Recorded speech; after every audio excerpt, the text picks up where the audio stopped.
tarde, Paulo Moura, cientista político, 12 de junho de 2024. E Lula foi dormir ontem politicamente mais fraco do que acordou. Viveu talvez o pior dia de seu governo, forçado a duas gigantescas derrotas que enfraqueceram ainda mais as condições de governabilidade desse governo. É sobre isso que eu vou falar no vídeo de hoje. Me dê um minuto que eu já volto.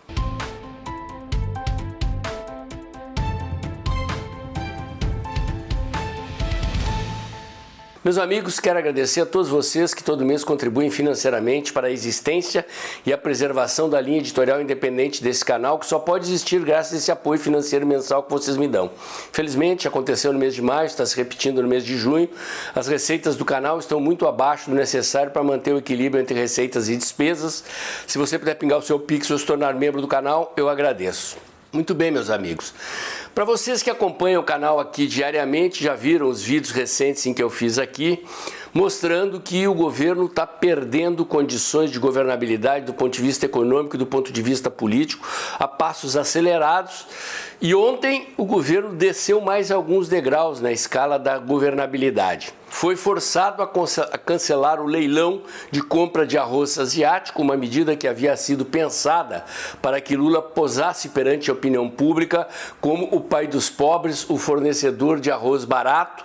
Converteu-se numa autêntica dor de cabeça. O governo foi forçado a cancelar o leilão cheio de irregularidades e a demitir o secretário de Política Econômica do Ministério da Agricultura, Neri Geller, que foi o responsável por aproximar setores do agro de Lula na campanha eleitoral. O ministro da Agricultura vendeu a versão de que Neri Geller teria pedido demissão e o próprio Neri Geller se dedicou a negar esta informação na imprensa, afirmando-se injustiçado e dizendo que a diretoria da Cobal, toda ela composta de petistas, tinha tanta ou mais responsabilidade do que ele, que havia inclusive se oposto ao tal do leilão. A bancada do agro no Congresso vai tratar de dar mais vida a esse escândalo, convocando a diretoria da Conab a dar explicações. A bancada do agro, a Frente Parlamentar da Agricultura, está motivada a tentar derrubar a diretoria da Conab, de maneira que esse escândalo ainda não terminou, vai render mais desgaste ao governo. O outro revés do governo foi a devolução por Pacheco da medida provisória do PIS/COFINS. O governo já havia sido derrotado na sua intenção de acabar com as desonerações, num conflito extremamente desgastante com o Congresso, levou a questão ao STF, de volta do STF negociou um fim parcial das desonerações e ficou um rombo de caixa. E para suprir esse rombo de caixa, ou seja, uma medida exclusivamente arrecadatória, ao contrário do que disse Haddad, foi concebida esta medida que impediria as empresas de compensarem o PIS/COFINS.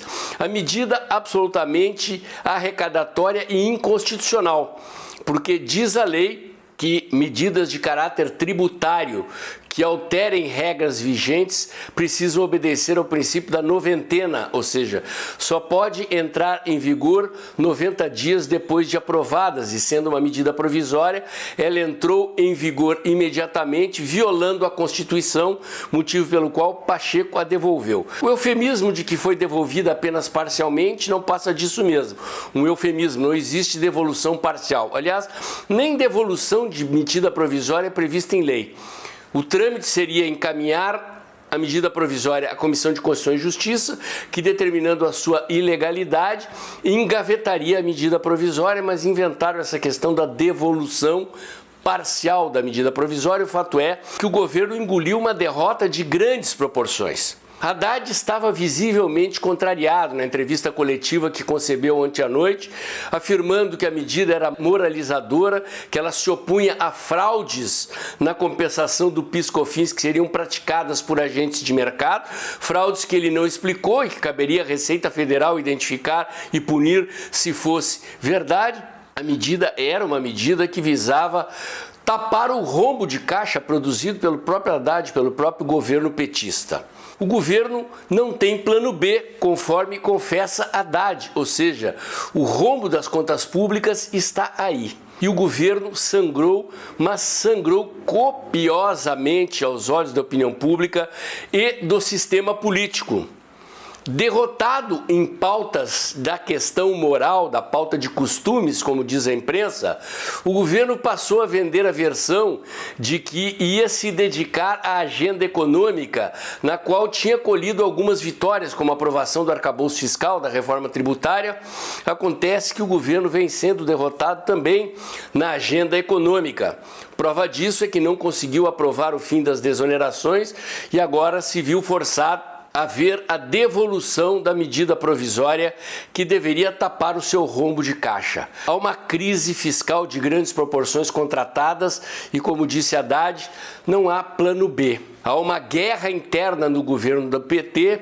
O ministro Rui Costa, ex-governador da Bahia, chefe da Casa Civil, quer derrubar Haddad do cargo, porque Haddad é presidenciável e Rui Costa quer ser o sucessor de Lula no partido. Estão se engalfinhando nos bastidores e o governo sangra a olhos vistos. O meu comentário de hoje era esse. Se você gostou, curte, comenta e compartilha. Bota o dedãozinho lá, aperta o sininho para o YouTube avisar você quando tem vídeo novo no canal. Inscreva-se aqui no meu canal e nos canais alternativos do canal Dextra nas outras mídias sociais. E lembre-se, o mês de junho está avançando, estamos chegando à metade do mês e a receita do canal está abaixo do necessário para manter o equilíbrio entre receitas e despesas. Se você puder pingar o seu Pix ou se tornar membro do canal, eu agradeço. Assim como agradeço se você puder compartilhar esse vídeo, levando mais longe os conteúdos que eu entrego aqui diariamente. E amanhã tem mais.